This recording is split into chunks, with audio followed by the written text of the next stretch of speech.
हरि ओम।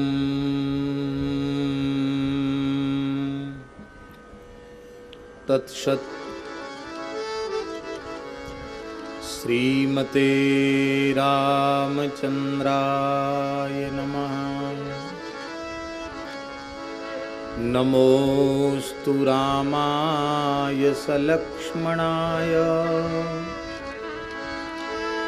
देव्यै च तस्यै जनकात्मजायै। नमोस्तु रुद्रेन्द्रयमानिलेभ्यो नमोस्तु चन्द्रार्कमरुद्गणेभ्यः। रामं रामानुजं सीतां भरतं भरतानुजं सुग्रीवं वायुसूनुं च प्रणमामि पुनः पुनः।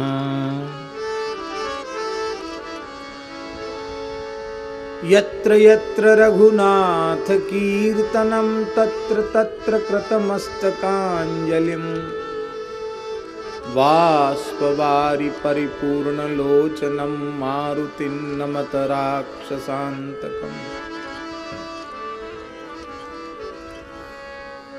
गिरा अर्थ जल बीचि सम कहियत भिन्न न भिन्न बंदौ सीताराम पद जिनहि परम प्रिय खिन्न।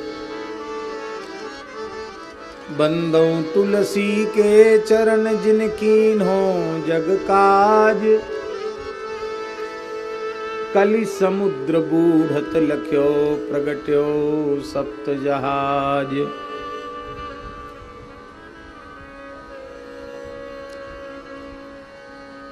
श्री राम जय जय राम। श्री राम जय जय राम। श्री राम जय जय राम। श्री राम जय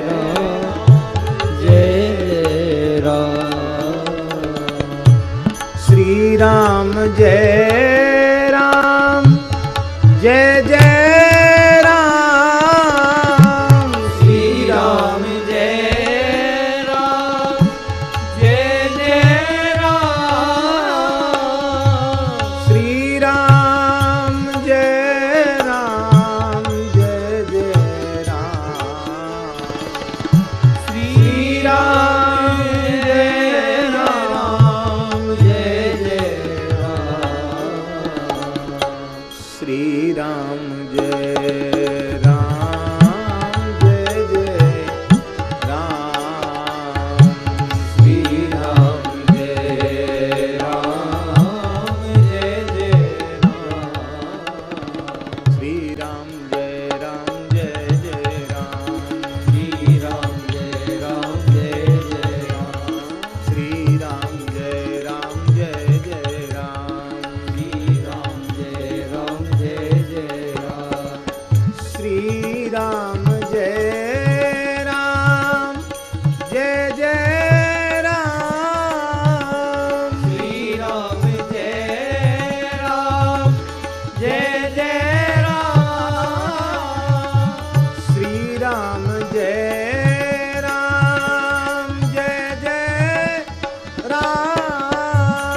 सीतारामचंद्र भगवान की जय।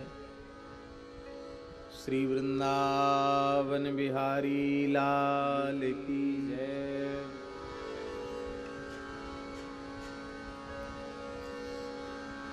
श्री यमुना महारानी की जय। श्री गिरिराज महाराज की जय। श्री 84 कोस ब्रजमंडल धाम की जय। यज्ञेश्वरी जगज्जननी गौ माता की जय।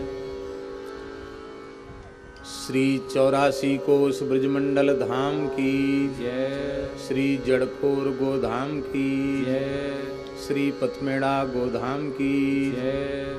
श्री सुरभि गौशाला ओरछा धाम की जय। श्री कनक भवन बिहारिणी बिहारी जी सरकार की जय। परम पूज्य श्री पहाड़ी बाबा जी महाराज की जय। परम पूज्य श्री भक्तमाली जी महाराज की जय। तुलसी महारानी की जय। कुंडेश्वर भगवान की जय। ओरछा राम राजा सरकार की जय। वेत्रवती गंगा की जय। श्री मनसा पूर्ण श्री हनुमान जी महाराज की जय। श्री झिरकी बगिया स्थान की जय। परम पूज्य प्रातः स्मरणीय महंत श्री रामदास जी महाराज की जय। उनके गुरु गोविंद की जय। सब संतन की जय। श्री राम यज्ञ महामहोत्सव की जय। जय जय श्री राधे। ये बहुत तेज आवाज आ रही है।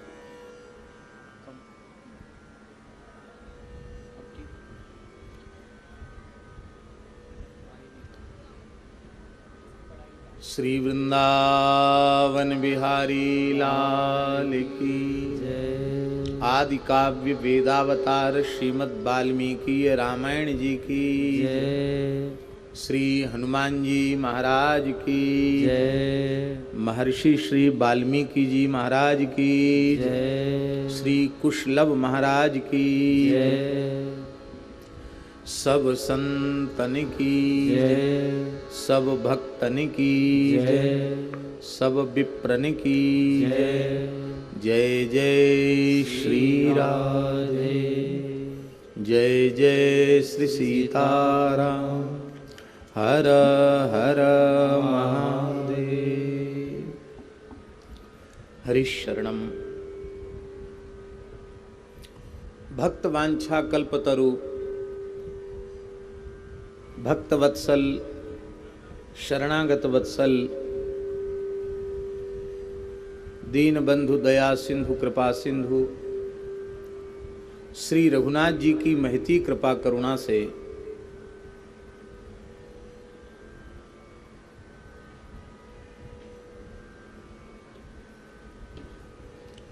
श्री ओरछा रामराजा सरकार की भावमयी सन्निधि में श्री मनसा पूर्ण हनुमान जी महाराज की चरण सन्निधि में पूज्य महंत श्री रामदास जी महाराज झिरकी बगिया वाले महाराज जी की अध्यक्षता में पूज्य संत महत पुरुषों की मंगलमयी समुपस्थिति में हम आप सबको मानव जीवन का सर्वोत्कृष्ट फल सत्संग वेद स्वरूप इतिहास ग्रंथ आदि काव्य श्रीमद् वाल्मीकि रामायण की चर्चा के माध्यम से सुलभ हो रहा है।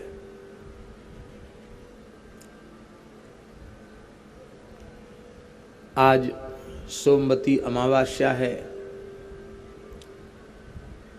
और आज एक हिंदू सनातन संस्कृति का एक महान पर्व बट सावित्री पर्व भी है। 3 दिन के व्रत को करके भारत की एक महासती नारी सावित्री ने अपने सत्यवान पति को यमलोक से वापस लाया था। ऐसी यह पवित्र तिथि है और नवग्रहों में जो अत्यंत प्रभावशाली ग्रह सूर्यपुत्र शनि हैं, उनकी आज प्रादुर्भाव तिथि भी है, शनि जयंती भी है।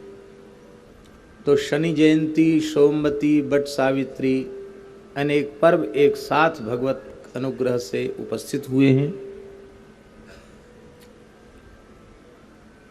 कल भगवान श्री राम ने भरत जी से कुशल क्षेम के माध्यम से उन्हें संपूर्ण राजनीति का उपदेश दिया, और कल इसी की चर्चा में हम लोगों का समय सार्थक हुआ। यद्यपि एक ही सर्ग की चर्चा हुई, लेकिन वह अत्यंत उपादेय थी, हम सबके व्यावहारिक जीवन के लिए अत्यंत उपयोगी थी।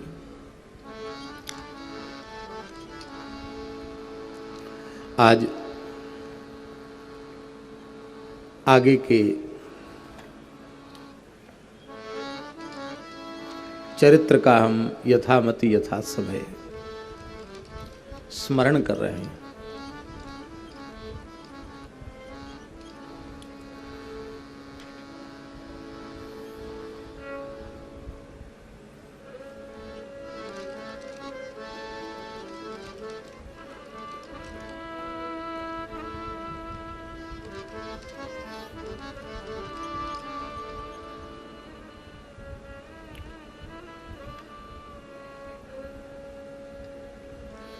कल आप लोगों ने सुना,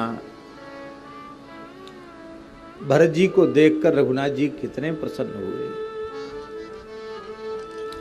आघ्राय रामस्तं मूर्ध्नि परिष्वज्य च राघवम् अंके भरतमारोप्य पर्यपृच्छत सादरम। यहाँ कर्ता के रूप में श्री राम जी हैं। कर्तरी प्रथमा, तो रामः ये प्रथमांत पद है, और कर्मणि द्वितीया, तो भरत जी में द्वितीयांत पद का प्रयोग किया गया है। बड़ी विलक्षण बात है। यहाँ राम जी को तो राम जी कहा गया, और भरत जी को भरत जी ना कहकर महर्षि वाल्मीकि ने राघव कहा। प्रायः राघव शब्द राम जी के लिए ही प्रसिद्ध है। रघुपति राघव राजा राम, राम राघव राम राघव राम राघव रक्षमाम। किंतु यहां राम जी के लिए राम इस संज्ञा पद का प्रयोग किया गया, और भरत जी के लिए भरत नाम न लेकर राघव कहा गया। राघव शब्द का अर्थ क्या है? राघव शब्द का अर्थ है रघुसु वरः राघवः। जो रघुवंशियों में सबसे श्रेष्ठ है वो राघव है। अब तक रघुवंशियों में श्रेष्ठ राम जी ही थे, पर राम जी अपने से भी उत्कृष्ट भरत को मान रहे हैं, इसलिए आज भरत जी राघव हो गए। आज भरत जी राघव हो गए। पर्यपृच्छत राघवम। जब राघव हैं तो उनका आदर होना चाहिए कि नहीं? इसलिए पर्यपृच्छत सादरम, आदर पूर्वक पूछा। माने भरत जी के प्रति राम जी की कनिष्ठ बुद्धि नहीं रही कि मेरे छोटे अनुज हैं, मेरे भाई हैं।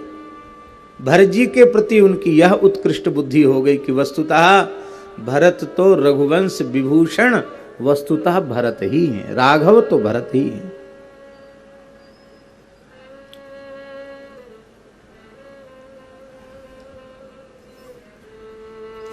इसलिए सादरम राघवम भरतम अंके आरोप्य पर्यपृच्छत। सादर भरत जी को अपनी गोद में राम जी ने बिठाया। मूर्धनिम आघ्राय, मूर्धनि आघ्राय परिष्वज्य च, मस्तक सूंघा, आलिंगन किया और बड़े आदर पूर्वक अपनी गोद में बिठाकर भरत जी से पूछा। क्या पूछा वो सब चर्चा भगवत कृपा से कल आप लोग श्रवण कर चुके हैं।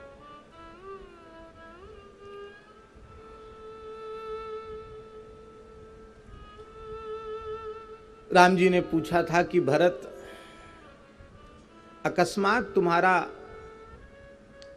शत्रुघ्न के सहित और पूरे परिकर के सहित आगमन किस लिए हुआ? हमें कुछ अनिष्ट की आशंका समझ में आ रही है।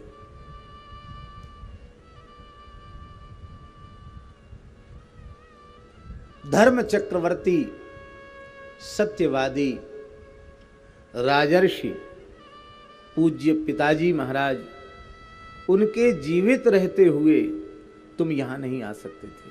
क्यों नहीं आ सकते थे? यहां संकेत यह है कि मेरे वियोग में पिताजी की क्या अवस्था हो चुकी थी, ये मैं देख के आया हूं। वे बार बार मूर्छित होकर गिर रहे थे और तुम केवल श्री राम भक्त ही नहीं हो, तुम परम पितृभक्त हो। क्योंकि जो श्री राम भक्त होगा वह पितृभक्त अवश्य होगा, मातृभक्त अवश्य होगा।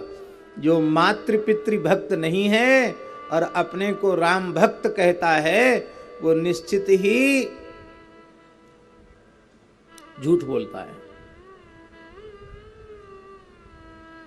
हमारे पूज्य महाराज जी कहते थे, पूज्य गुरुदेव भक्तमाली जी महाराज, कि उपासक में उपास्य के गुण नहीं आए तो उपासना सफल नहीं हुई,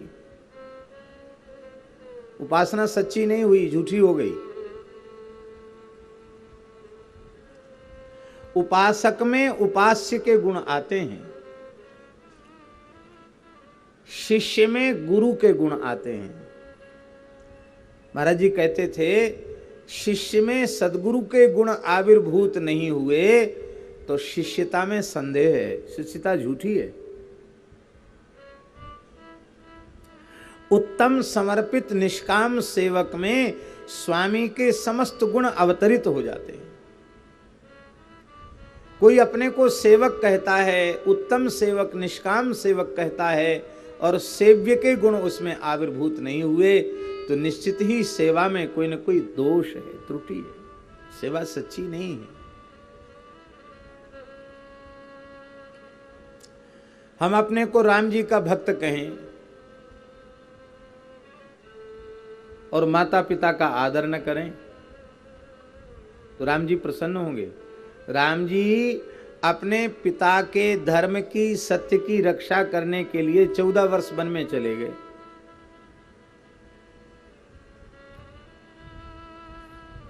अपनी विमाता की प्रसन्नता के लिए वन में चले गए।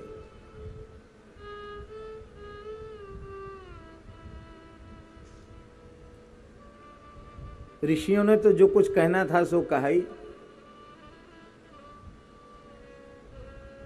स्मृतियों में, धर्मशास्त्रों में, लेकिन उसे जी करके दिखाया राम जी ने, उसे सत्य करके राम जी ने दिखाया। हमारे शास्त्रों में लिखा है, पितुर 10 गुना माता गौरवेण अतिरिच्यते। पिता से 10 गुना अधिक महत्व माता का है गौरव के कारण। पिता से 10 गुना अधिक महत्व माता का है।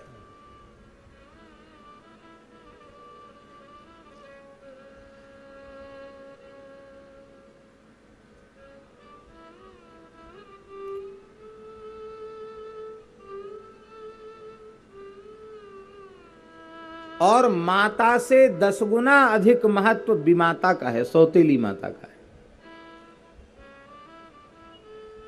मनु जी महाराज कह रहे हैं, माता से 10 गुना अधिक महत्व सौतेली माता का है, विमाता का है। ये सिद्धांत यदि हमारी समझ में आ जाए तो क्या सौतेली मां के प्रति दूसरा भाव होगा कि ये तो मेरी मां नहीं है, ये तो मेरी मां की सौत है, ये भाव नहीं होगा।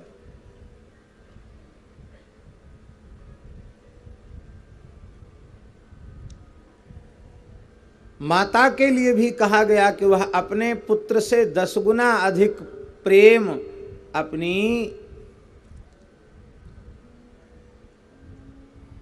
जो दूसरी सपत्नी है उसके पुत्र के प्रति 10 गुना अधिक प्रेम करे। ये माता के लिए भी कहा गया और ये बिल्कुल राम जी के चरित्र में चरितार्थ होता हुआ दिखाई पड़ता है। भरत से 10 गुना अधिक प्रेम अथवा अनंत गुणित अधिक प्रेम कैकेयी माता भरत जी से करती है और इधर कौशल्या माता राम जी से 10 गुना अधिक प्रेम भरत जी के प्रति करती है। चरित्र को देखने से ज्ञात होता है। जो माता पिता गुरु गौ ब्राह्मण सबका समादर करता है, सबको प्रसन्न रखता है, सबकी निश्चल निष्कपट सेवा करके आज्ञा पालन करके उन्हें खुश करता है, वही सच्चा राम भक्त है, वही सच्चा कृष्ण भक्त है और वही सच्चा राष्ट्र भक्त है।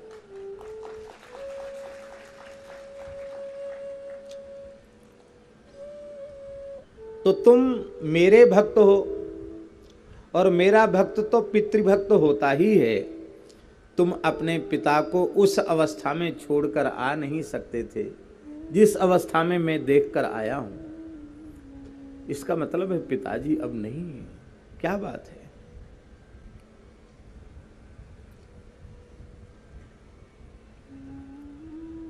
भरत जी रोने लगे। कल आप लोगों ने सुना कि भरत जी राम जी के कुशल प्रश्न को सुनकर भी रो रहे हैं। क्यों रो रहे हैं इसका संकेत कल हमने किया था। भरत जी ने कहा कि प्रभु आप मुझे कुशल क्षेम पूछने के ब्याज से माध्यम से आप हमें राजनीति का उपदेश कर रहे हैं। इसकी व्यंजना तो यह है, इस उपदेश में ध्वनि यह आ रही है कि आपने भी स्वीकार कर लिया है कि भरत ने अयोध्या के सिंहासन को अवश्य स्वीकार कर लिया होगा। यदि आप हमें राजा न मानते तो आप कुशल क्षेम के माध्यम से राजनीति का उपदेश क्यों करते।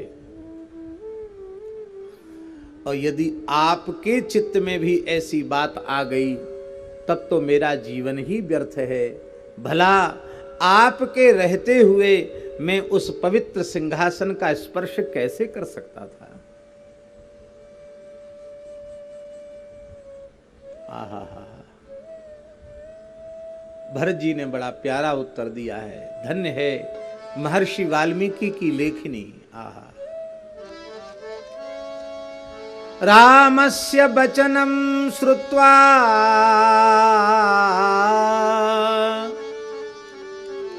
भरतः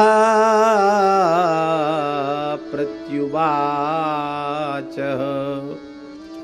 किं मे धर्माद्विहीनस्य राजधर्मः करिष्यसि किं मे धर्मविहीनस्य राजधर्मः करिष्यति।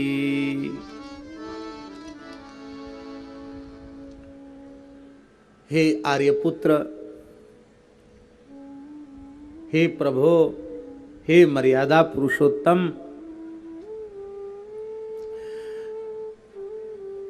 आपने जो मुझे राजधर्म का उपदेश किया वह व्यर्थ है।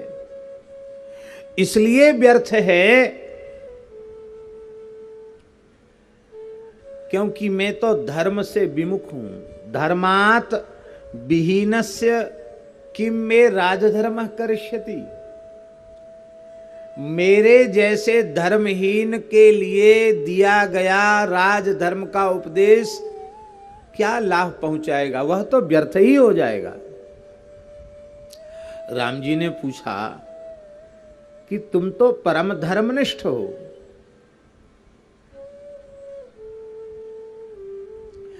धर्म का स्वरूप क्या है, धर्म कहते किसको हैं, इस संबंध में कभी भी इस ब्रह्मांड में किसी के भीतर जिज्ञासा उत्पन्न होगी तो उदाहरण के रूप में लोग तुम्हारा स्मरण करेंगे।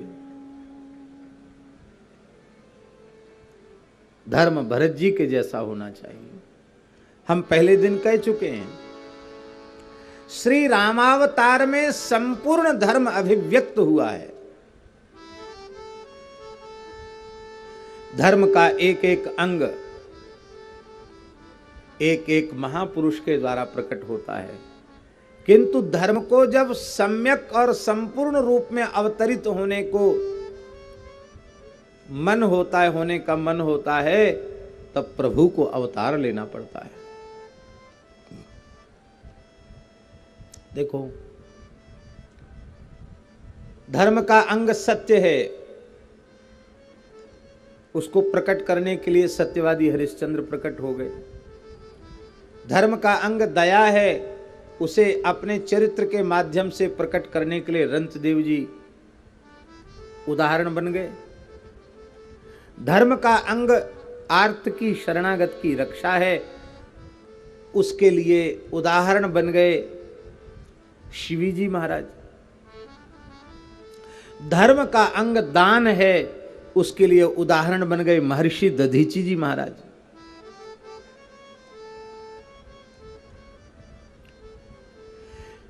कहने का आशय यह है कि धर्म के एक एक अंग को एक एक महापुरुष ने प्रकट किया, लेकिन संपूर्ण धर्म को प्रकट होना हो तो राम जी को प्रकट होना पड़ेगा।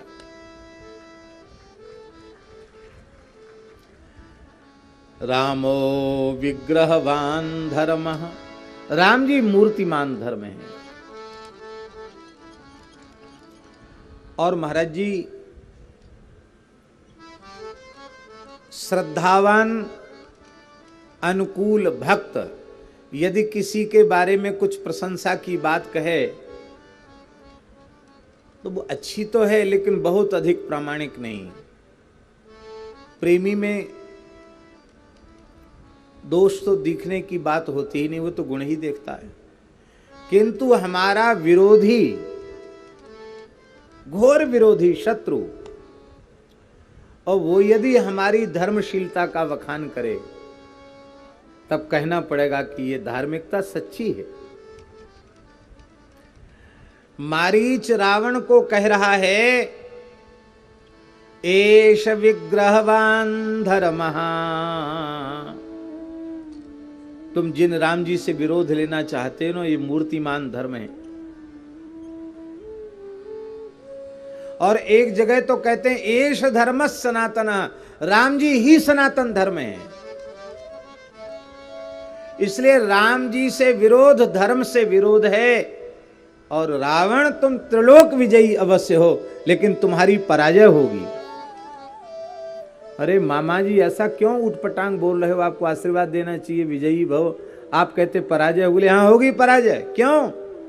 बोले यतो धर्मस् ततो जयः, जहां धर्म है वहां जय है। धर्म तो राम जी के पास है और जय भी राम जी के पास है। तुम्हारे पास राम जी नहीं है, धर्म नहीं है, इसलिए तुम्हारे पास जय भी नहीं है।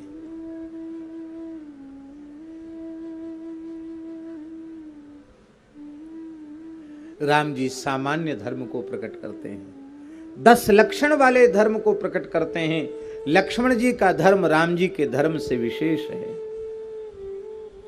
इसका मतलब यह नहीं समझना कि लक्ष्मण जी में सामान्य धर्म नहीं, सामान्य धर्म तो सब में, चारों भाइयों में, क्योंकि सामान्य धर्म ही विशेष धर्म की आधारशिला है।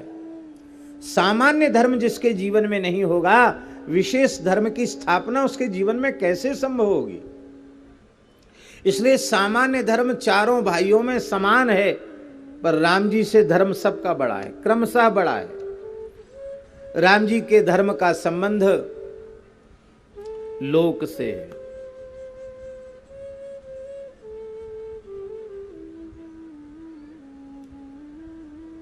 क्योंकि संसार की मानव जाति को अपने चरित्र के माध्यम से उन्हें धर्म की शिक्षा देनी है। मर्त्यावतारस्त्विह मर्त्य शिक्षणम रक्षो बधायैव न केवलम विभो। मर्त्य लोक में अवतरण मरण धर्मा, मनुष्यों को शिक्षा देने के लिए। राम जी को अपने आचरण के माध्यम से, चरित्र के माध्यम से संपूर्ण प्रजा में धर्म की स्थापना करनी है, तो वह लोक धर्म हुआ। लोक में वैदिक सनातन धर्म की स्थापना अपने आचार, अपने चरित्र के माध्यम से करनी है राम जी को। लक्ष्मण जी में सामान्य धर्म है, पर लक्ष्मण जी का धर्म राम जी से विशेष है। राम जी के धर्म का संबंध लोक से है और लक्ष्मण जी के धर्म का संबंध न लोक से है न परलोक से है। लक्ष्मण जी के धर्म का संबंध राम जी से है। राम जी ने कहा, लक्ष्मण, भरत शत्रुघ्न तो ननिहाल गए हैं,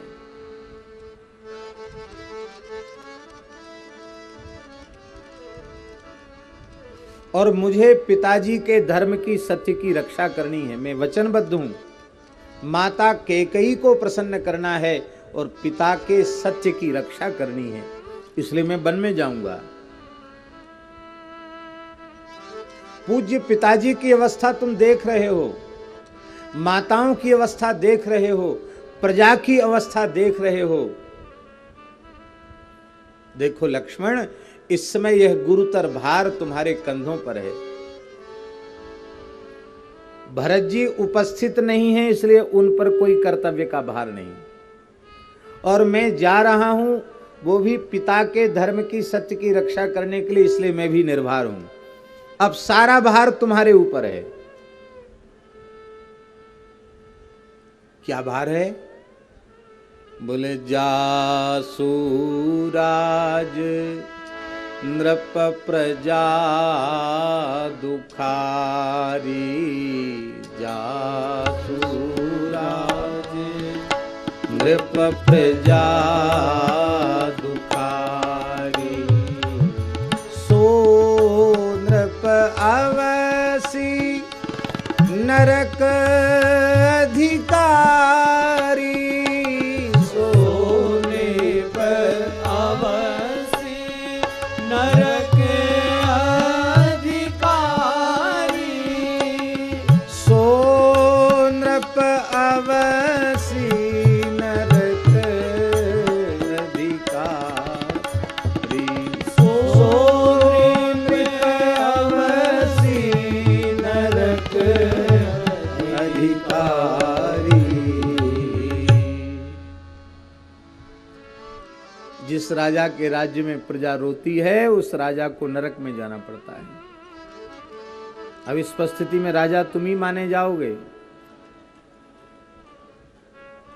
कार्यवाहक राजा तुम ही माने जाओगे, जब तक दूसरी व्यवस्था लागू नहीं होती है। तुमको पाप लगेगा। लक्ष्मण जी बोले, सरकार हमको बिल्कुल पाप नहीं लगेगा। क्यों? बोले, इसलिए पाप नहीं लगेगा कि जिस धर्म का उपदेश आप मेरे लिए कर रहे हैं, वो धर्म है तो आपका, और थोप रहे हो आप हमारे ऊपर। ये हमारा धर्म नहीं है, ये आपका धर्म है।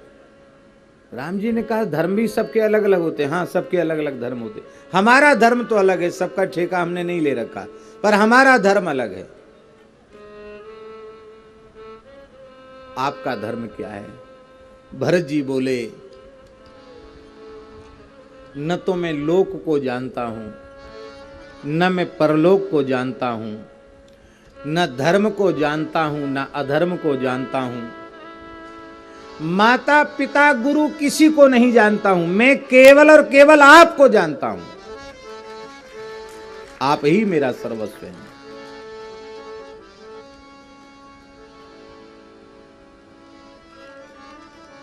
मोरे प्रभु तुम गुरु पितु माता, मोरे प्रभु तुम गुरु पितु माता, जाऊं कहाँ तज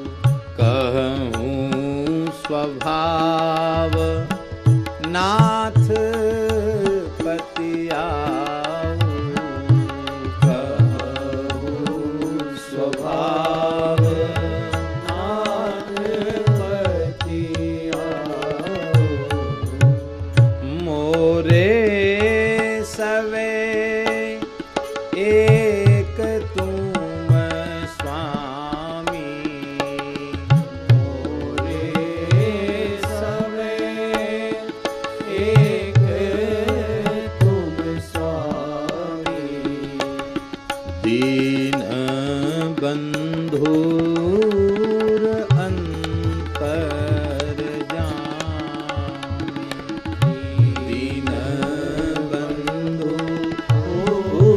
अंतर जामी। जिसको स्वर्ग का लालच हो और नरक से भय हो, उसको ये व्याख्यान सुनाइए, हमको नहीं सुनना। हमारा जीवन सर्वस्व, प्राण सर्वस्व तो आप हैं। लक्ष्मण जी ने यहां तक कह दिया है कि प्रभु आप स्वामी हैं और मैं सेवक हूं। सेवक का धर्म है स्वामी की आज्ञा का पालन करना। आप कठोरता पूर्वक आज्ञा दें, लक्ष्मण नहीं, एक बात तुम्हारी नहीं सुनी जाएगी, तुमको यहां रहना पड़ेगा। तब प्रभु सन कछु न बसाए, मैं कुछ नहीं बोल पाऊंगा, लेकिन आज्ञा का पालन फिर भी नहीं कर पाऊंगा। क्यों? आप माता पिता और प्रजा की सेवा की आज्ञा दे रहे हैं, किंतु आपके अयोध्या से बाहर एक पग रखते ही इस लक्ष्मण के प्राण देह से निकल पड़ेंगे और आपका अनुगमन करने लग जाएंगे। मृत देह किसी धर्म का पालन नहीं करता। व्यक्ति जब तक जिंदा रहता है तब तक कुछ करता है, अब मरने के बाद मुर्दा हो गया तो न धर्म करेगा ना अधर्म करेगा। क्या मृत देह भी किसी की सेवा करता है या किसी की आज्ञा का पालन करता है? राम जी घबरा गए, बोले कहीं मैंने कह दिया और लक्ष्मण जी के प्राण निकल गए तो और एक समस्या हो जाएगी। बोले अब हम आगे कुछ नहीं बोलेंगे, जाओ अपनी माता जी से आज्ञा ले। माता जी ने भी कह दिया। रामम दशरथम विद्धि मातरम जनकात्मजाम अयोध्याम अटवीम विद्धि गच्छतात यथा सुखम। लक्ष्मण जाओ, महर्षि वाल्मीकि के शब्दों में आज से तुम्हारे पिता राम जी हैं, माता श्री जानकी जी हैं और अयोध्या तुम्हारे लिए जंगल है और राम जिस वन में जा रहे हैं वह तुम्हारे लिए अयोध्या है। क्योंकि जहां राम तहां अवध निवासु, तहीं दिवस जहां भानु प्रकाशु।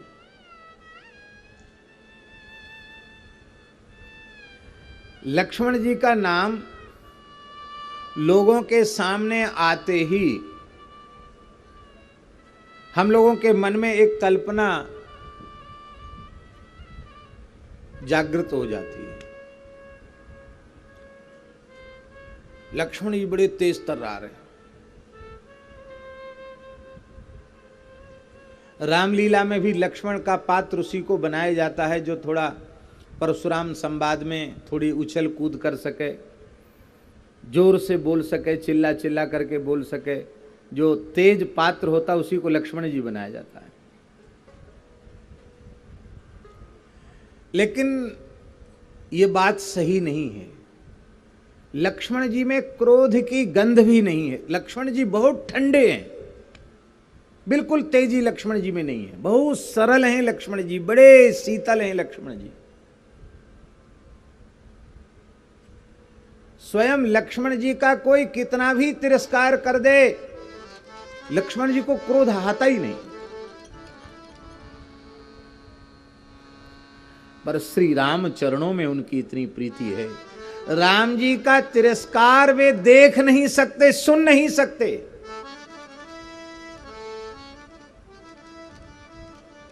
और बहुत ध्यान से सुनिए, हम अपने आप को भक्त कहते हैं, प्रेमी कहते हैं, अनुरक्त कहते हैं और अपने पूज्य जनों का अपमान होते हुए देख करके भी हमारा मन शांत बना रहता है, तो हमारी कलई खुल जाती है। हमारे हृदय में वस्तुतः उन महापुरुषों के प्रति, गुरुजनों के प्रति महत्व बुद्धि नहीं है, प्रेम नहीं है, पूज्य भाव नहीं है, प्रिय भाव नहीं है।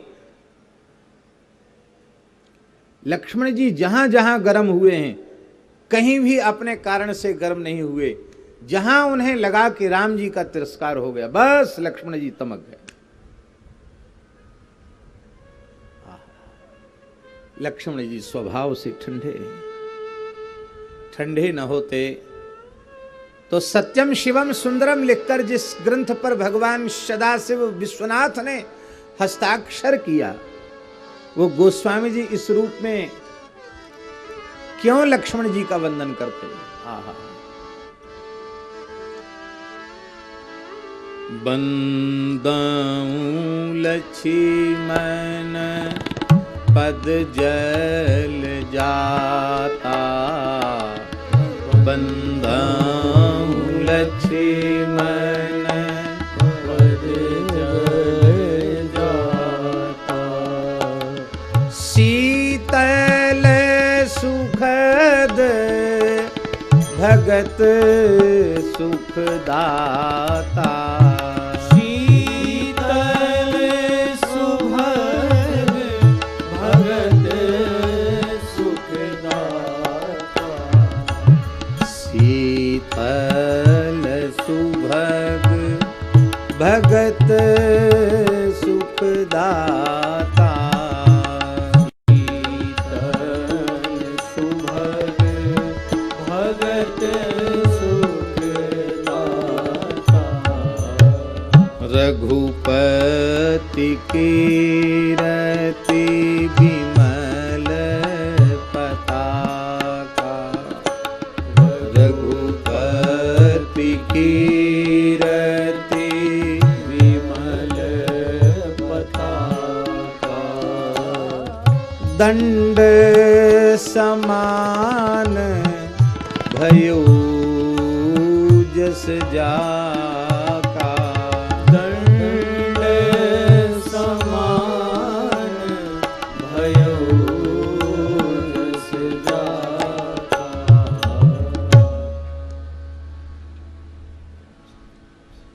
राम जी की कीर्ति विमल पताका के समान है और उस पताका को फहराने वाले दंड के समान लक्ष्मण जी हैं। डंडा नरम हो जाए तो झंडा ऊंचा रहेगा ही नहीं। झंडा ऊंचा रहे हमारा ये तभी होगा जब डंडा कड़क रहेगा। इसलिए राम जी की कीर्ति की कमनीय पताका जहां झुकने लग जाती है, लक्ष्मण जी कठोर हो जाते हैं, झुकने नहीं दूंगा। क्या लक्ष्मण जी यह नहीं जानते हैं कि विदेहराज जनक ज्ञानियों में शिरोमणि है? आचार्य महामुनिंद्र भगवान शुकदेव के जैसे, सनकादिकों के जैसे महानुभाव परमहंस अवधूत चक्रचूड़ामणि भी उनके निकट उपदेश प्राप्त करने के लिए आते हैं। जनक जी सामान्य महापुरुष नहीं है। और इस बात को लक्ष्मण जी न जानते हो, यह बात बिल्कुल नहीं है। लेकिन जैसे ही जनक जी ने कह दिया कि लगता है कि धरती वीरों से विहीन हो गई, बस लक्ष्मण जी तमक गए। मोटी तौर पर देखने पर कोई तमकने का कारण समझ में नहीं आता, पर तमके क्यों? इसलिए तमक गए लक्ष्मण जी कि कही जनक जस अनुचित बानी, विद्यमान रघुकुल मणि जानी। राम जी सभा में बैठे हो, कहते वीर विहीन मही में जानी।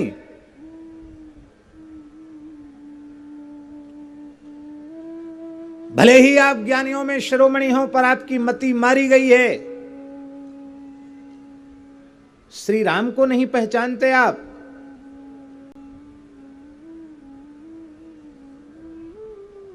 आत्म प्रशंसा नहीं करनी चाहिए। आत्म प्रशंसा शास्त्र में निषिद्ध है।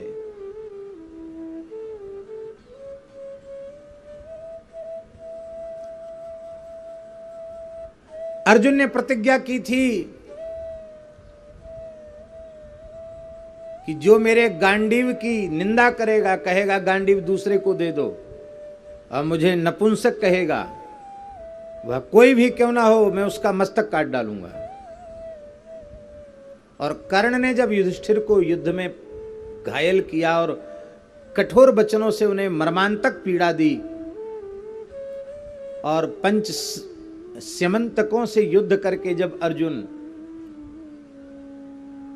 महाराज युधिष्ठिर अत्यंत घायल हैं, उनकी चिकित्सा चल रही है, सौहार्दवश उनको देखने के लिए पहुंचे तो युधिष्ठिर उठ के बैठ गए। कहा, धन्य है गांडीवधारी अर्जुन, लगता है तुम उस कुटिल सूतपुत्र कर्ण का वध करके आ रहे हो। किंतु जब युधिष्ठिर को पता चला कि कर्ण अभी जीवित है तो वे बहुत अधिक उद्विग्न हो गए और उन्होंने कहा कि तुम झूठ बोलते हो, बड़ी बड़ी डींग हाँकते थे कि भाई साहब युद्ध तो करो, किसी की जरूरत नहीं है, मैं आधे दिन में संपूर्ण शत्रु सेना को समाप्त, सब तुम्हारी बात झूठ है। कर्ण का कुछ नहीं कर पाए, क्यों रखते हो गांडीव, दे दो किसी दूसरे को, तुम पुरुष नहीं हो, तुम पुरुषत्व से शून्य हो। अर्जुन सुनते रहे, अब बोले कुछ नहीं, सीधे म्यान से तलवार खींच ली। भगवान पास में खड़े थे, भगवान ने हाथ पकड़ लिया। क्या कर रहे हो? क्षत्रिय का धर्म है अपनी प्रतिज्ञा का पालन करना। मेरे गांडीव की निंदा की है, मुझे नपुंसक कहा है, कापुरुष कहा है, मैंने जीवित नहीं छोड़ सकता, मैंने प्रतिज्ञा की है।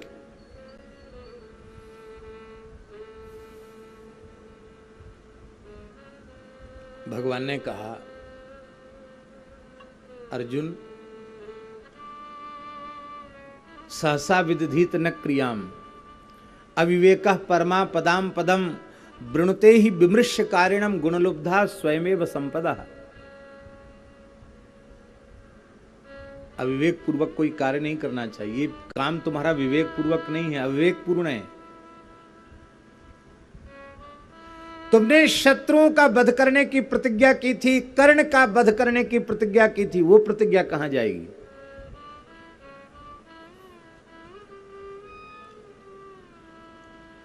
अर्जुन बोले, पहले इस प्रतिज्ञा को पूरी करूंगा, बाद में उसको पूरी करूंगा। बोले, बाद में किसके लिए पूरी करोगे? युधिष्ठिर के लिए ही लड़ रहे हो, और युधिष्ठिर को ही मार डालोगे तो किसके लिए करोगे? इसी आदर्श की स्थापना परम धर्मनिष्ठ राजर्षि पांडु के पुत्र के द्वारा, अर्जुन के द्वारा होगी। भगवान ने फटकार लगाई, तुम्हारे में ये दुर्बुद्धि कैसे आई? ज्येष्ठ भ्राता पितु समः, बड़ा भाई पिता के समान होता है, और जब पिता अनुपस्थित हों, पिता दिवंगत हो गए हों, तब तो छोटे भाइयों को बड़े भाई के रूप में पिता का ही दर्शन करना चाहिए। ये तुम्हारे केवल बड़े भाई नहीं हैं, ये तुम्हारे पिता पांडु हैं, तुम्हें पितृ हत्या का पाप लगेगा। मातृ पितृ हत्या का पाप ब्रह्म हत्या से भी बढ़कर के है। अर्जुन रोने लगे, बोले, प्रभु अब मेरा मार्गदर्शन कीजिए, मैं क्या करूं, मेरी प्रतिज्ञा कैसे पूरी हो? बोले, अपने से बड़ों को थोड़ा कठोर भाषा में बोल देना, तुम कह के बोल देना, यही उनकी हत्या है। इनको जवाब दे दो, इनको तुम कह दो, बस इसी में तुम्हारी प्रतिज्ञा पूरी हो जाएगी। अर्जुन ने कहा, बोले, तुम्हें मुझे फटकारने का कोई अधिकार नहीं है। मुझे भीमसेन फटकार सकते हैं क्योंकि वे युद्ध में पराक्रम दिखा रहे हैं, और तुम कायर की तरह यहां आकर के मलहम पट्टी करवा रहे हो और हमको डांट रहे हो, ये सब तुम्हारे कर्मों का फल है।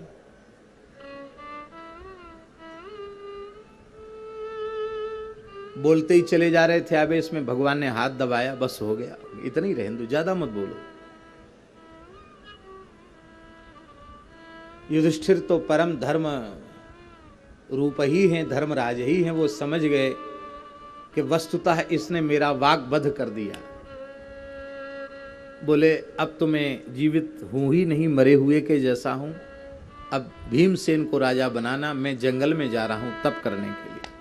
भगवान ने कहा, पकड़ लो चरण। बड़ों का सारा शरीर वज्र का होता है पर पैर कच्चे होते हैं, पैर पकड़ लो। अर्जुन तुरंत चरणों में पड़ गए, रोने लगे। भगवान ने हाथ फिराकर युधिष्ठिर को मना लिया, बिठा दिया। ऐसा करेंगे तो शत्रुओं में हमारी हंसी होगी, आप बैठिए। जैसे तैसे स्थिति को संभाला। अब फिर अर्जुन ने म्यान से तलवार निकाल ली। भगवान ने कहा अब किस लिए निकाली? बोले मैंने दूसरी प्रतिज्ञा कर रखी थी कि जिस दिन मेरे द्वारा मेरे माता पिता गुरु अथवा माता पिता गुरु के स्थान पर प्रतिष्ठित अपने से पूज्य बड़े, उनका अपमान जिस दिन मेरे द्वारा हो जाएगा उस दिन मैं अपना ही मस्तक काट डालूंगा। भगवान बोले वाह, ऐसा करो तुमने जितनी प्रतिज्ञा की है ना सबकी सूची हमको आज ही सुना दो। हर बार एक नई प्रतिज्ञा निकल आती है, कहां कहां तक तुम्हें जुक्ति बताऊंगा। नहीं मानोगे? अर्जुन बोले बिल्कुल नहीं मानूंगा, आज मैं अपना वध करूंगा। मैंने पिता के समान अपने पूज्य धर्मराज बड़े भाई का अपमान किया है, मैं अपना मस्तक अवश्य काटूंगा। भगवान ने कहा मत काटो। बोले प्रतिज्ञा झूठी हो जाएगी। भगवान बोले हम उपाय जानते हैं। अपनी बड़ाई करना आत्महत्या है। जो व्यक्ति स्वयं अपनी प्रशंसा करता है वह अपनी हत्या करता है, आत्महत्या का पाप लगता है उसे। अपनी बड़ाई खुद मत करो। अब एक परंपरा चल पड़ी है नेताओं में आत्म प्रशंसा की। इतने अच्छे कार्य करो कि लोग प्रशंसा करें, और वो भी तुम्हारे सामने करें तो तुम मने कर दो, नहीं भाई मैं नहीं सुनूंगा, क्योंकि आप मेरी हानि करना चाहते हैं। जिसकी प्रशंसा की जाती है उसमें अहंकार की वृद्धि होती है, और जिसमें अहंकार की वृद्धि होती है उसका पतन होता है। निंदकों ने सदा हित किया है और प्रशंसकों ने सदा अनिष्ट किया है। इसलिए प्रशंसकों से अधिक सावधान रहना चाहिए। पक्के दुश्मन तो प्रशंसक ही हैं।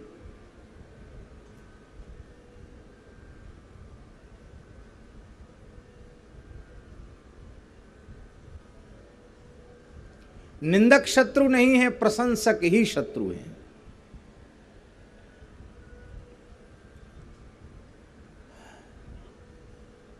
अपनी प्रशंसा की बात तो बहुत दूर की है, अपना नाम लेने की भी मनाही है।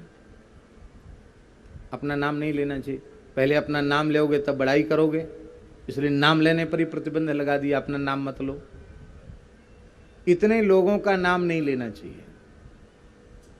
यदि अपना कल्याण चाहते हो, अपनी भौतिक और आध्यात्मिक दोनों उन्नति चाहते हो, तो इतने लोगों का नाम मत लो। कौन कौन का?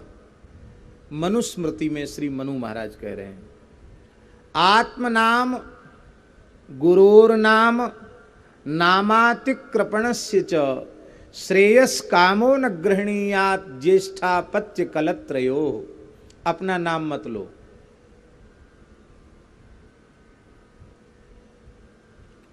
गुरु जी का नाम मत लो।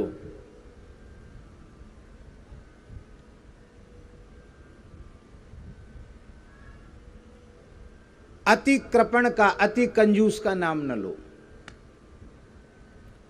थोड़ी बहुत कंजूसी तो सब में होती है, पर एक महाकंजूस होते हैं, अति कृपण होते हैं।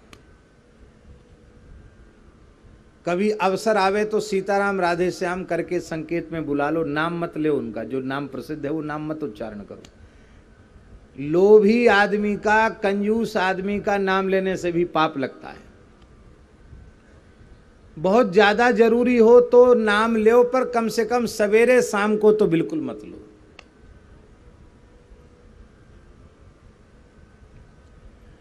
अतिकृपण कैसे कैसे होते हैं।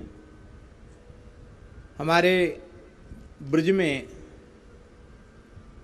श्री मथुरा जी में विश्राम घाट पर कोई यात्री परदेसी जाए तो यमुना जी का पूजन वहाँ पंडा कराते हैं, गोता लगवाते हैं, आचमन कराते हैं, दक्षिणा भी लेते हैं। आपके पास नहीं हो तो उधार भी दे देते हैं, बाद में आकर के ले लेंगे। अन्नदान सब दक्षिणा सब बही खाते में लिखवा देंगे।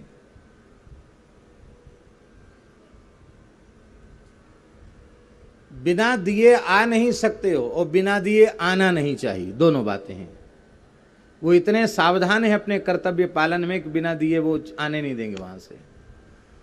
और स्वयं इतना सावधान रहना चाहिए व्यक्ति को, तीर्थ में जाकर तीर्थ पुरोहित का पंडा का पूजन न करे, उसे दक्षिणा न दे, तो तीर्थ यात्रा का फल समाप्त हो जाता है।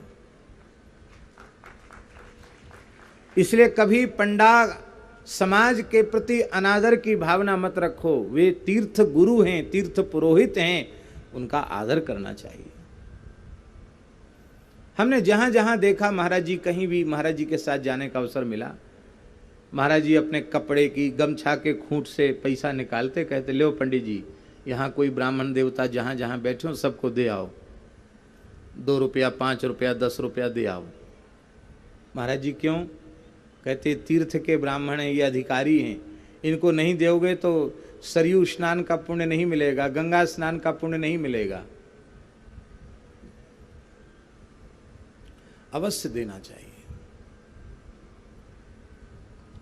पर कुछ महाकंजूस ऐसे होते हैं कि वहां से भी अपने आप को सुरक्षित बचा के ले आते हैं। यह अपराध है, ऐसा नहीं करना चाहिए। तो पंडा जी संकल्प बोलने लगे, स्वस्ति वाचन बोलने लगे। उसने कहा नहीं, हम ये सब करने नहीं आए, हम तो ऐसे आचमन करने आए। क्यों आए हो यहाँ आचमन करवे? काई को आए हो यहाँ? तेरे बाप ने बनायो ये घाट, विश्राम घाट, बोलो आया आचमन करवे। निरी जमुना जी परिये चले जा, कहीं मर जा, आयो यहाँ आचमन करवे। तेरे बाप दादा ने बनायो घाट, निकाल जल्दी दक्षिणा। वो समझ जाते हैं कि ये देने वाला कि नहीं देने, इसको ऐसे बोलेंगे तभी शायद कुछ दे दे। पर वो इतना कंजूस था कि उसने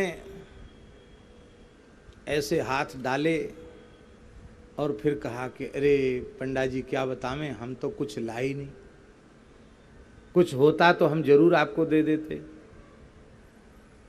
उन्होंने कहा ठीक है, नाम पता सब लिखा लिया, 1.25 रुपया दक्षिणा का और 1.25 मन अन्न। बोले ठीक है। तो महाराज कैसे? बोले वो तुम चिंता मत करो, तुम अमुक क्षेत्र के हो ना, वो सब गांव क्षेत्र सब हमारी जजमानी है, हम आएंगे, तुम हमारे जजमान हो, हम जब जाएंगे उधर तो तुमसे अपनी दक्षिणा और 1.25 मन अन्न ले आएंगे।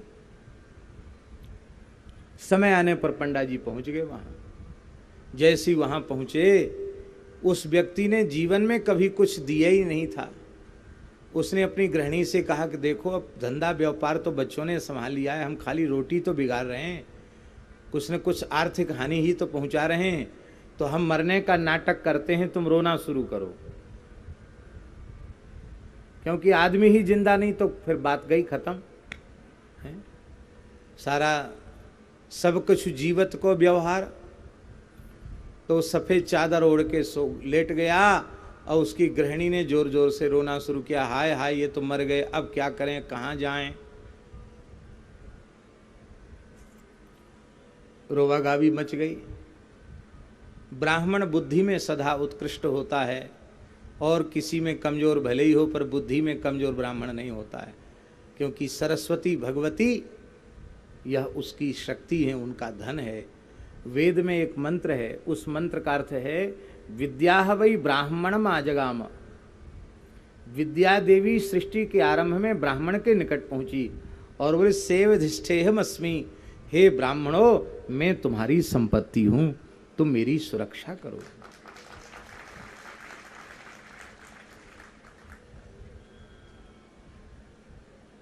और बिना बुद्धि के विद्या अर्जन कैसे होगा? तो विद्या प्राप्त होगी तो बुद्धि तो पहले होगी।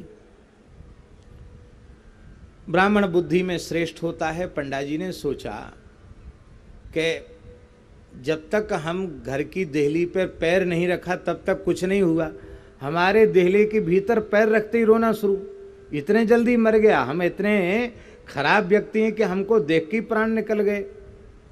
जरूर कुछ न कुछ छल है, कंजूस आदमी है, नाटक कर रहा है। वो कुछ घबराए नहीं, बैठ गए आराम से, अपना झोला वोला रख के वहीं बैठ गए। कहा पंडा जी क्यों बैठे? वो तो पधार गए। बोले कोई बात नहीं, यजमान हमारे हैं, अब उनका अंतिम संस्कार करा के तब हम जाएंगे।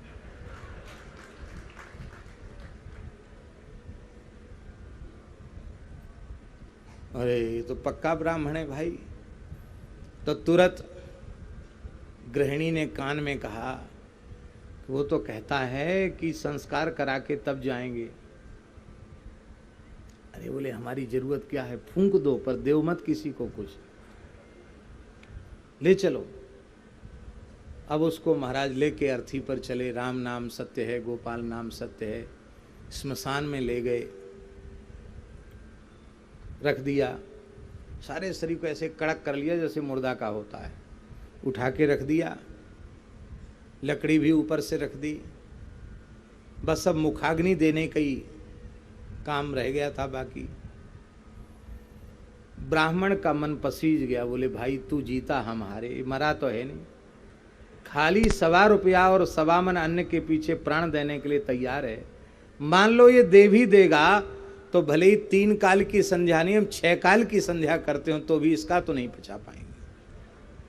3 ही काल की होती है संध्या, लेकिन ये कहने की बात है। मान लो 3 काल की संध्या सुबह दोपहर शाम और 3 संध्याएं रात्रि को भी की जाएं, 6 संध्याएं की जाएं और दिन रात गायत्री जपें तो भी इस कंजूस का धन तो नहीं पचा पाएंगे। ब्राह्मण ने कहा देखो ऐसा है कि हम मथुरावासी ब्राह्मण हैं, अनेक मंत्र और अनेक विद्याएं हमारे पास हैं, शायद हम मंत्र का प्रयोग करें और तुम्हारे पूज्य पिताजी जीवित हो जाएं। अरे महाराज ऐसा हो जाए तो क्या कहना, बहुत अच्छी बात है, आपका बड़ा उपकार होगा। बोले सब हट जाओ, किनारे हो जाओ। सबको दूर भगा दिया और कान के पास मुँह ले जाके कहा कि हम बही से 1.25 रुपया और 1.25 मन अन्न काट देते हैं, तुम मरो मत। 1.25 रुपया के पीछे और 1.25 मन अन्न के पीछे मरो मत। इतना सुनते ही वो उठ के बैठ गया और उसने कहा कि ले चलो लकड़ी, बेच देंगे। बोलो वृंदावन बिहारी। ऐसा कोई कंजूस हो तो सवेरे शाम नाम मत लो उसका। नामातिकृपणस्य च। और किस किस का नाम नहीं लेना चाहिए? ज्येष्ठापत्य, अपनी बड़ी संतान का नाम नहीं लेना चाहिए, अपने बड़े पुत्र का नाम, बड़ी पुत्री का नाम नहीं लेना चाहिए। कोई सांकेतिक नाम रख लेना चाहिए, उससे उसको बुलाना चाहिए, उसका मूल नाम नहीं लेना चाहिए, उससे उसके भाग्य का नाश होता है। मनु जी कहते हैं श्रेयस कामो न गृहणीयात ज्येष्ठापत्य कलत्रयो। कलत्र माने अपनी पत्नी का नाम नहीं लेना चाहिए, पत्नी को पति का नाम नहीं लेना चाहिए।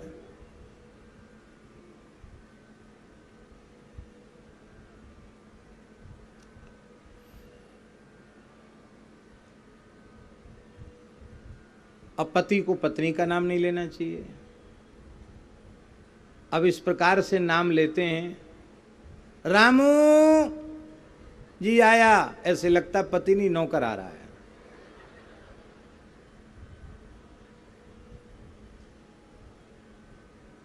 ऐसी पत्नी का नाम लेके बुलाते, अमुक आई, जैसे नौकरानी आई। नहीं, वो नारायण हैं तो तुम ग्रह लक्ष्मी हो। इसलिए हमारे यहाँ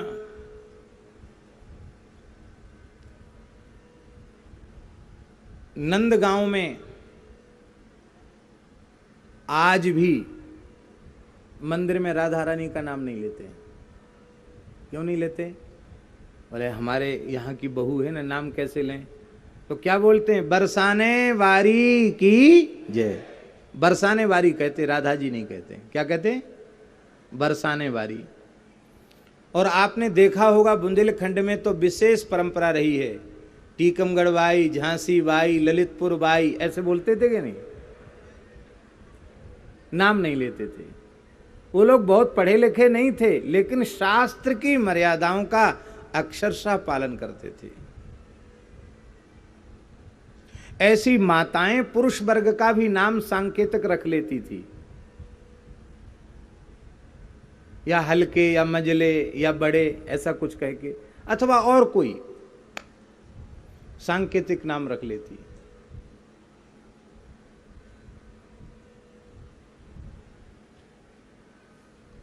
आप लोग कहेंगे आत्मनाम अपना नाम कैसे न लें?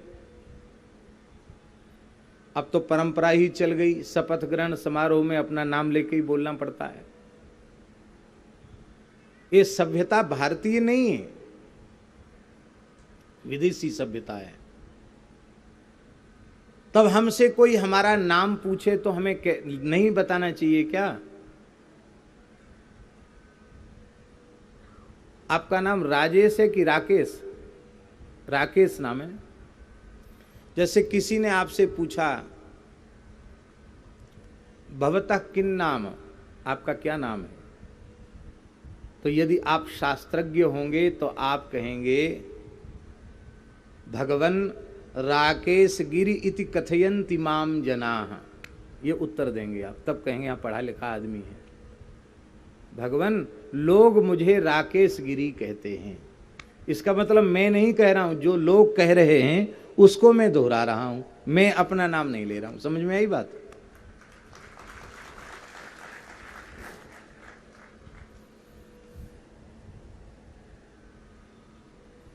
हमारे यहाँ साधुओं में भी क्या नाम है तुम्हारा? गुरु भाई क्या नाम है? बोले भेष भगवान का, श्री गुरु महाराज का दिया हुआ, आप सब संतों का दिया हुआ, आप सब संतों का दिया हुआ छोटा सा नाम अमुक है। माने आप सब संत लोग मुझे इस नाम से पुकारते हैं, अपना नाम हम नहीं ले रहे हैं। गुरु जी का नाम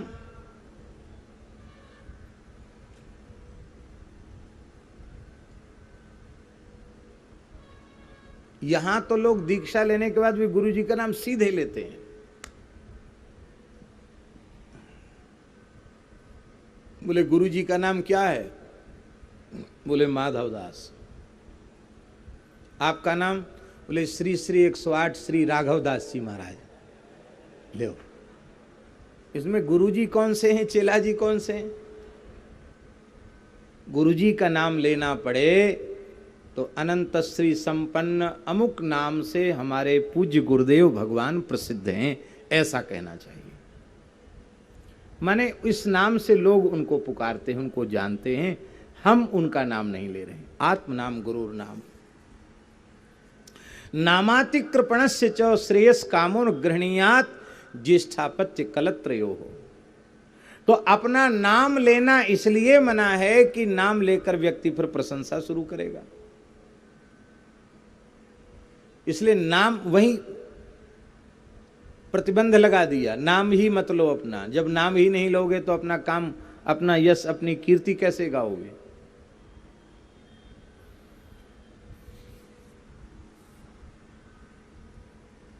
पर लक्ष्मण जी महाराज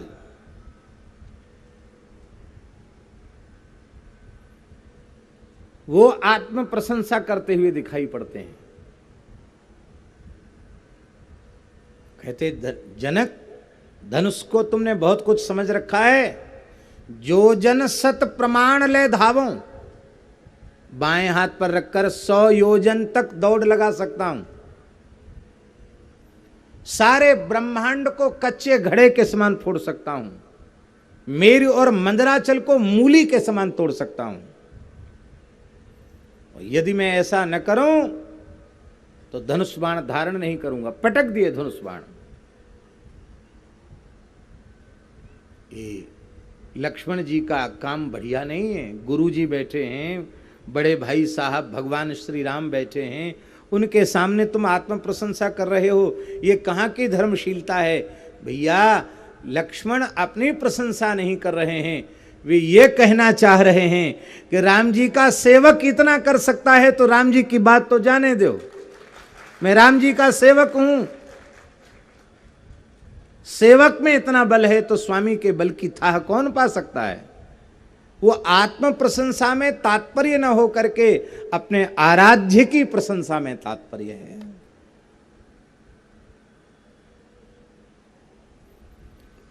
आत्म प्रशंसा आत्महत्या है। अर्जुन ने आत्म प्रशंसा की तब वो अपने प्रतिज्ञा को पूरी कर सके, पर लक्ष्मण जी आत्म प्रशंसा करते हुए भी दिखाई पड़ते हैं, पर आत्म प्रशंसा में तात्पर्य न हो करके राम जी की जय जयकार में, राम जी की प्रशंसा में उसका तात्पर्य है।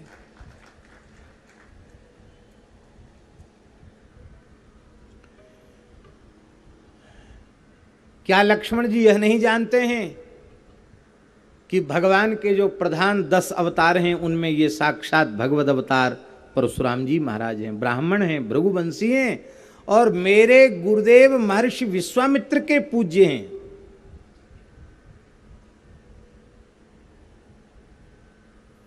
तो गुरुवंश के पूज्य होने से मेरे लिए परम पूज्य हैं। मुझे उनके साथ अट्टपट्ट नहीं बोलना चाहिए, पर वो अट्टपट्ट बिल्कुल नहीं बोलते हैं। उनको तो इसी बात से पीड़ा होती है कि श्री राम जी को ये फटकारते चले जा रहे हैं, मैं कैसे सुनूं राम जी को फटकार रहे हैं।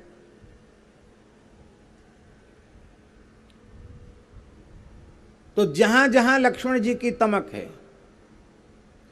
और महाराज जी वनवास के प्रकरण में भरत जी आए,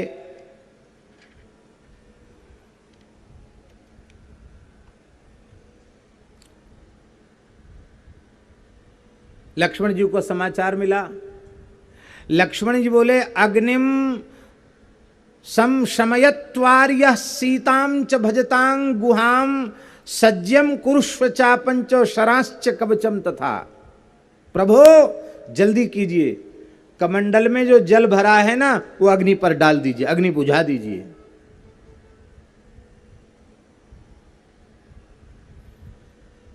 क्यों बुझाएं अग्नि? बोले यत्र धूमस्तत्र अग्नि ही।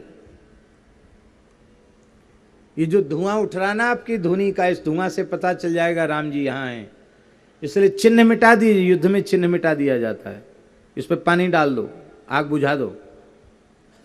और सीता जी को लेकर किसी कंदरा में आप चले जाइए और वहां भी सावधान रहना, धनुष बाण तैयार करके रखना और मैं अकेले मुकाबला करूंगा।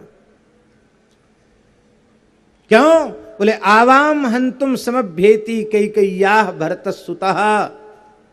हम दोनों को मारने के लिए कैकेयी का पुत्र भरत आ रहा है।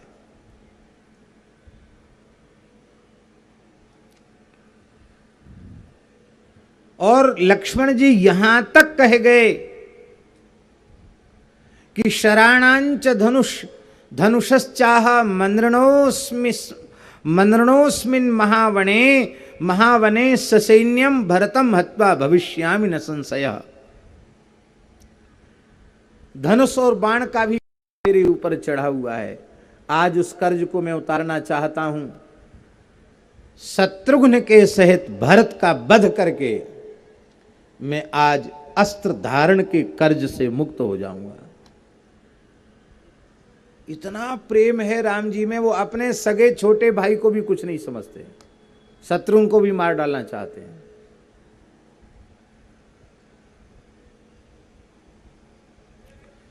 यहां तक कह दिया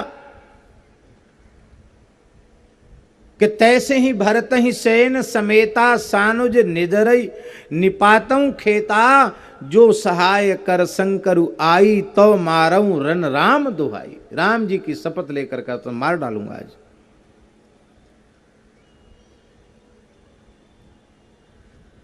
राम जी ने कहा लक्ष्मण चुप भी होगे कि बोलते ही चले जाओगे? अच्छा मेरी बात सुन लो, बाद में कुछ बाकी रह जाए तो बोलना। लक्ष्मण जी श्वास ले रहे हैं लंबी लंबी। कहिए आप क्या कहना चाहते हैं? बोले यदि राज्यस्य हेतोस्त्वा मिमाम वाचम प्रभाससे बक्ष्यामि भरतम दृष्ट्वा राज्यमस्मयि प्रदीयताम। यदि तुम केवल राज्य के लिए इस प्रकार की बात कह रहे हो तो थोड़ा धैर्य रखो। भरत के आते ही मैं कहूंगा भैया भरत ये लक्ष्मण को राजा बना दो। भरत विलंब नहीं करेगा मेरी आज्ञा पालन में, तत्काल तुम्हें राजा बना देगा। उच्यमानो ही भरतो मया लक्ष्मण तद वचः राज्यमस्मै प्रयच्छेति बाढ़मित्येव मंस्यते। जैसे ही मैं कहूंगा लक्ष्मण को राज्य दे दो, भरत कहेंगे बाढ़म, बाढ़म माने बाढ़मित्यंगीकारे, हाँ हम स्वीकार करते हैं। इतना सुनते ही लक्ष्मण जी की दशा ये हुई कि लक्ष्मण तथोक्तो धर्मशीलेन भ्रात्रा तस्य हिते रतः लक्ष्मणः प्रविवेश स्वानि गात्राणि लज्जया। अब लक्ष्मण जी अपने ही लज्जा के मारे स्वयं में ही ऐसे लगता था कि हम अपने में ही सब समा जाए। और अंत में भरत जी का प्रेम देखा तो लक्ष्मण जी को बहुत गिलानी हुई कि हाय हाय भरत जी के प्रति हमने ऐसा भाव क्यों किया। पर सच्ची बात है कि लक्ष्मण जी को किसी से लेना देना नहीं, पिताजी से लेना देना नहीं है। आपको थोड़ा कहने में अमर्यादा होगी। लक्ष्मण जी ने जब वनवास की सूचना सुनी तो राम जी से कहा आप पुष्य नक्षत्र में ही अपना अभिषेक कराइए, मैं पिताजी को कारागार में डाल दूंगा और भरत आवे या कोई भी विरोधी आवे उन सबको समाप्त करने के लिए लक्ष्मण अकेला ही पर्याप्त है। लियो साहब, वो अपने पिताजी को भी कारागार में डालना चाहते हैं। लक्ष्मण जी को केवल और केवल राम जी से प्रयोजन है और किसी से कोई प्रयोजन नहीं। मोरे प्रभु तुम गुरु पितु माता, जाऊं कहां तज पद जल जाता।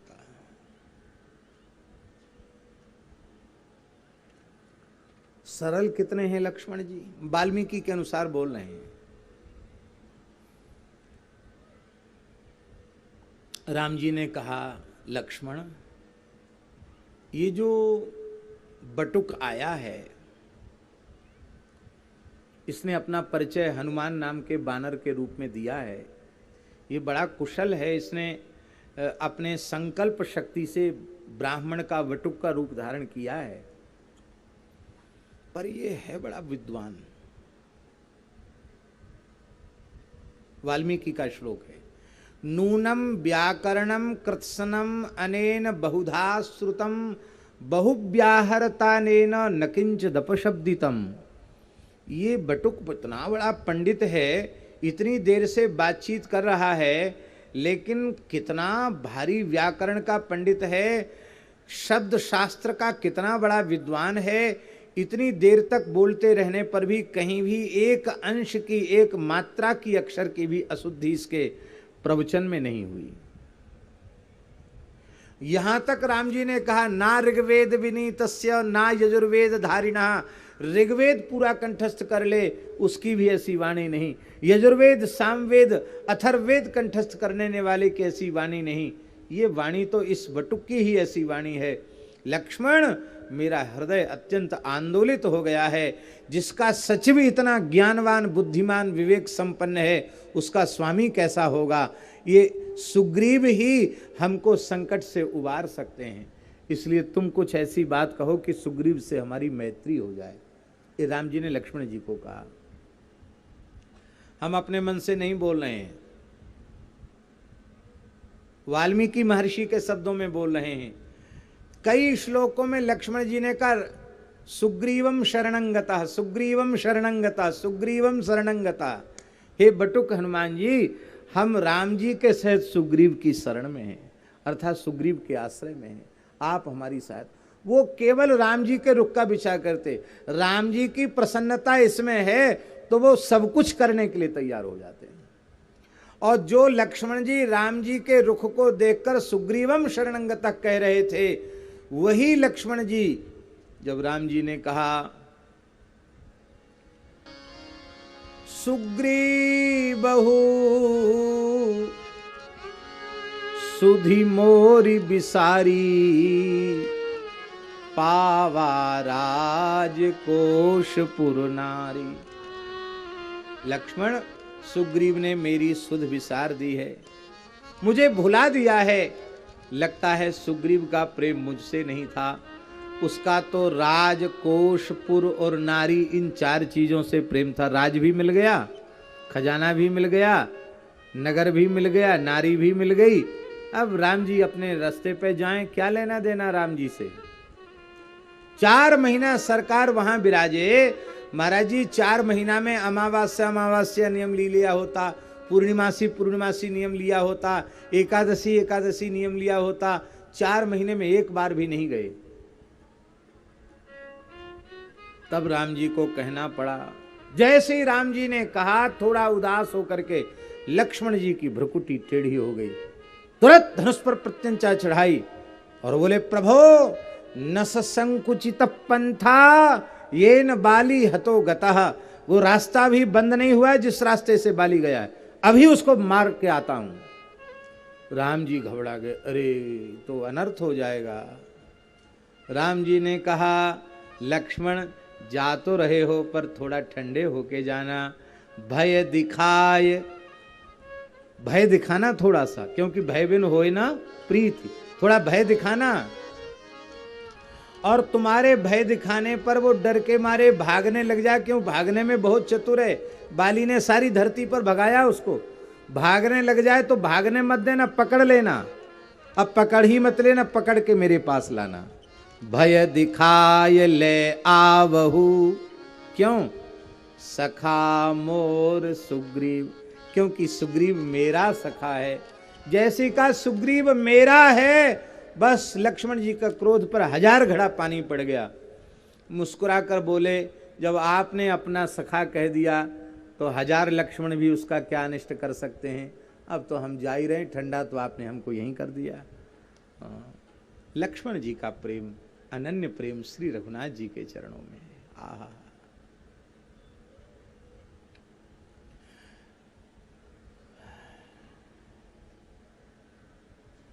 ऐसा नहीं कि लक्ष्मण जी का ही प्रेम हो, राम जी का भी सर्वाधिक प्रेम लक्ष्मण जी से, सर्वाधिक प्रेम। हाँ, 14 वर्ष का भाई भरत का, शत्रुघ्न का वियोग राम जी ने सह लिया, पिताजी का वियोग सह लिया, सब कुछ सह लिया। कहां तक कहें, 1 वर्ष का सीता जी का वियोग सहा, और जब सीता जी वाल्मीकि महर्षि के आश्रम में चली गई तो फिर जानकी जी का वियोग सहा। ब्रजमंडल में राज करने के लिए शत्रुघ्न जी को वियोग भेज दिया, शत्रुघ्न का वियोग सहा, सबका वियोग सरकार ने सहा। पर जब भगवान की अंतिम लीला हुई और उस लीला में जब लक्ष्मण जी चले गए, आपको कथा सबको मालूम है कि राम जी 11,000 वर्ष तक का राज्य राम जी का पूरा हो गया, और अब भगवान जाना चाहते हैं। तो ब्रह्मा आदि देवताओं ने साक्षात मूर्तिमान काल को भेजा कि आप भगवान के चरणों में प्रार्थना करें कि प्रभु आपने जो समय की मर्यादा निश्चित की थी वो तो पूरा हो गया। तो काल एक तपस्वी ब्राह्मण के रूप में आया, राम जी से बोला कि हम आपसे एकांत में बातचीत करेंगे, बस बात यह है कि हमारी तुम्हारी बातचीत के बीच में जो भी आ जाएगा वो तुम्हारे द्वारा बद्ध होगा, ये प्रतिज्ञा करो तब हम आपसे बातचीत करेंगे। राम जी ने प्रतिज्ञा कर ली, और उसी समय काल के द्वितीय स्वरूप क्रोध भट्टारक महामुनि दुर्वासा जी महाराज वो आ गए। द्वारपाल के रूप में प्रधान ड्योढ़ी पर लक्ष्मण जी को ही नियुक्त किया था। लक्ष्मण जी खड़े होंगे तो कोई भीतर नहीं जा पाएगा। और सब ड्योढ़ी पार करके दुर्वासा जी महाराज पहुंचे। लक्ष्मण जी से बोले, राम जी से मिलना है। बोले, सरकार जरूरी बात कर रहे हैं, हमसे ज़्यादा जरूरी है, हमसे मिलना ज़्यादा जरूरी है, जाओ कह दो। बोले, मैं बीच बातचीत चल रही है, एकांतिक बातचीत है, मैं नहीं जा सकता। इतना भला दुर्वासा जी कहाँ सुनने वाले थे। लक्ष्मण जी को बहुत फटकार लगाई, मैं तुम्हें शाप दे दूंगा। लक्ष्मण जी बोले, महाराज चाहे श्राप दो चाहे वरदान दो, हम तो आपको जाने तो नहीं देंगे। लक्ष्मण जी में क्रोध होता तो इतना फटकार रहे थे दुर्वासा जी, उनको गुस्सा आना चाहिए था, नहीं आया। व्यक्तिगत कभी क्रोध नहीं आता, लक्ष्मण संत हैं, संत को क्रोध क्यों आएगा। पर जैसे ही दुर्वासा जी ने कहा, ठीक है तुम हमको नहीं जाने देते हो तो हम तुम्हारे अग्रज भगवान श्री राम को शाप देते हैं, मेरे प्रभु का अनिष्ट न हो।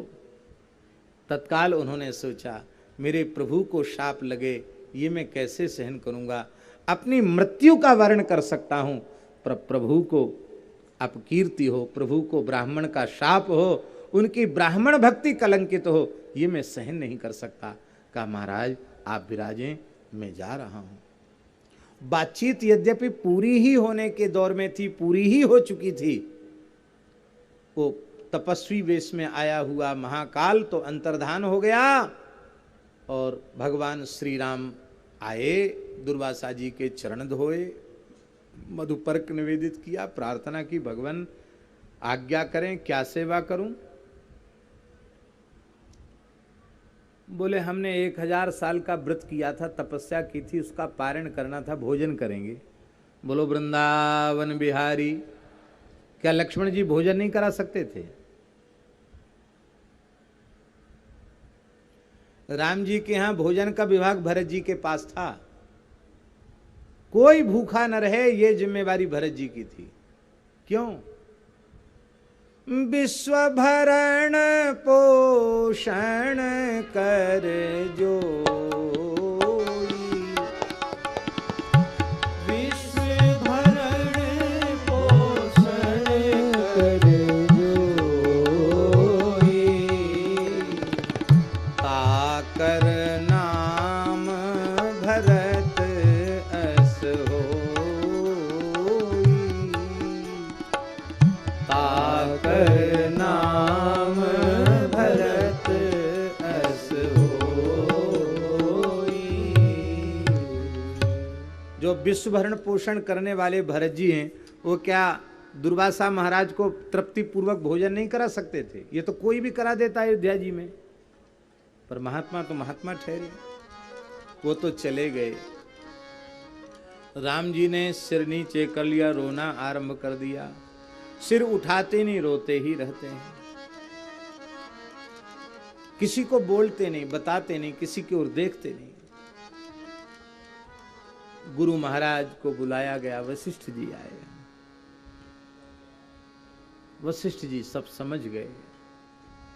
वशिष्ठ जी ने कहा राम भद्र, धर्म की धुरी तुम्हारे ऊपर टिकी हुई है। यदि अपने भाई के प्रेम में आकर तुम अपने सत्य को, धर्म को त्यागते हो, अपनी प्रतिज्ञा को त्यागते हो,